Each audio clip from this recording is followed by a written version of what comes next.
ప్రాజెక్టుల రీడిజైనింగ్ పేరుతో ప్రజలను తాకట్టు పెడుతున్న తెలంగాణ ముఖ్యమంత్రి కేసీఆర్ నిర్ణయాన్ని నిరసిస్తూ కాంగ్రెస్ పార్టీ రాష్ట్ర శాఖ పిలుపు మేరకు జిల్లా కేంద్రంలో నిర్వహించనున్న ధర్నా నిరసనల ప్రదర్శనలకు జగిత్యాల నియోజకవర్గం నుంచి భారీ సంఖ్యలో నేతలు తరలి వెళ్లారు. ఈ సందర్భంగా నాయకులు మాట్లాడుతూ గతంలో 36,000 కోట్లతో ప్రాణహిత చేయాలని నిర్ణయం చేస్తుండగా ఇదే ప్రాజెక్ట్ రీడిజైనింగ్ పేరుతో కోట్ల బడ్జెట్ పెంచడంతో పాటు మహా ఒప్పందంలో భాగంగా ప్రాజెక్టు ఎత్తును కుదించడం, తెలంగాణ ప్రజలను తాకట్టు పెట్టేలా ఒప్పందం చేసుకోవడం ప్రజలను మభ్యపెట్టడమేనని అన్నారు. ఈ కార్యక్రమంలో ఎమ్మెల్యే జీవన్ రెడ్డితో పాటు బల్దియా చైర్పర్సన్ విజయలక్ష్మి, దేవేందర్ రెడ్డి, మాజీ chairperson Giri Nagabhushanam, vice chairman Mansoor Ali, Sarangapur ZPTC Bukya Sarala, నాయకులు ముఖేష్ ఖన్నా, గర్వంద్ర నరేష్, వైస్ ఎంపీపీ గంగం మహేష్, శ్రీరాములు గంగాధర్, బండశంకర్, రవీందర్ గౌడ్, శేఖర్, జీవన్తో పాటు కౌన్సిలర్లు, నాయకులు, కార్యకర్తలు పాల్గొన్నారు.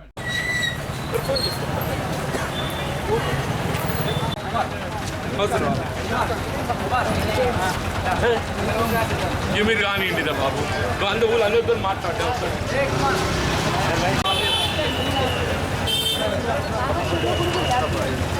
ఏడును నేను ఈయనే ఉన్నా మరి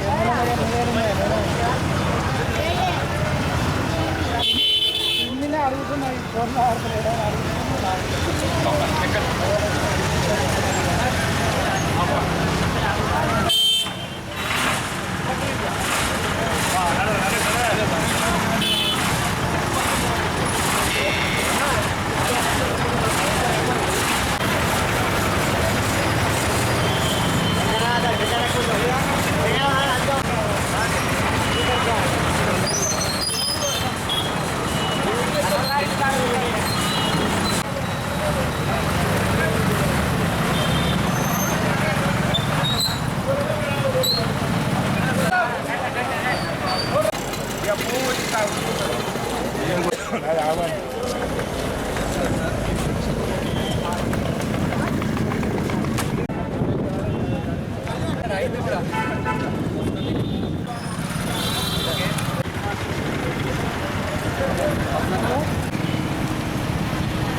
తెలంగాణ రాష్ట్రం వచ్చినప్పటికీ మన ముఖ్యమంత్రి కేసీఆర్ గారు అబద్ధాలతో తెలంగాణ రాష్ట్ర ప్రజలను ప్రాజెక్టుల పేర రీడిజైన్ పేర అనేక వేల కోట్లు, లక్షల కోట్లు వారి కుటుంబ సభ్యులకు దోచిపెడుతున్న విషయం మనందరికీ తెలిసిందే.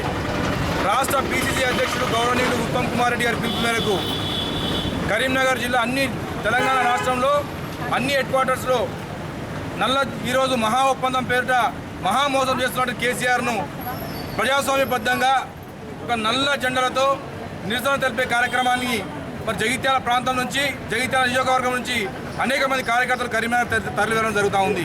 మరి కేసీఆర్ గారు ఏదైతే ఉన్నారో 1 కోటి ఎకరాలకు మరి నీరు అందిస్తామని చెప్పి అంటూ ఉన్నారు. నిజంగా కూడా ఇది చాలా మహామోసంగా నేను భావిస్తూ ఉన్నాను.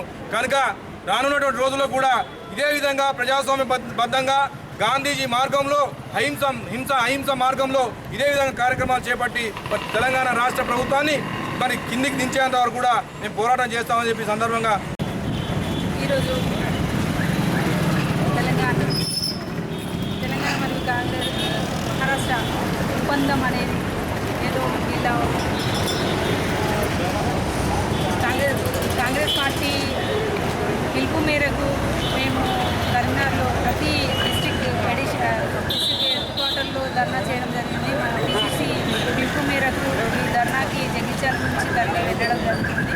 ఈ ఒప్పందం అనేది వాళ్ళ ప్రయోజనాల కోసం తీసుకున్నదే తప్ప వేరే ఇంకోటి కాదని తెలియజేస్తున్నాను. అలాగే ఎందుకంటే ఇన్ని 85,000 కోట్లు పెట్టేటప్పుడు ప్రతి ఒక్కరు డిపిఆర్ తయారు చేయకపోవడం అనేది ఉండదు.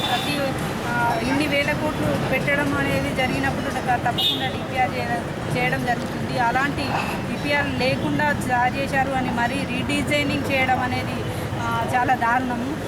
ఎన్నో వేల ఎకరాలకు సాగునీరు పోతున్న దాన్ని ఎత్తు దించడం అనేది చాలా దారుణం. అది మన తెలంగాణకు ప్రయోజనకంగా ఉంటుందా, మహారాష్ట్రకు ప్రయోజనకంగా ఉంటుందా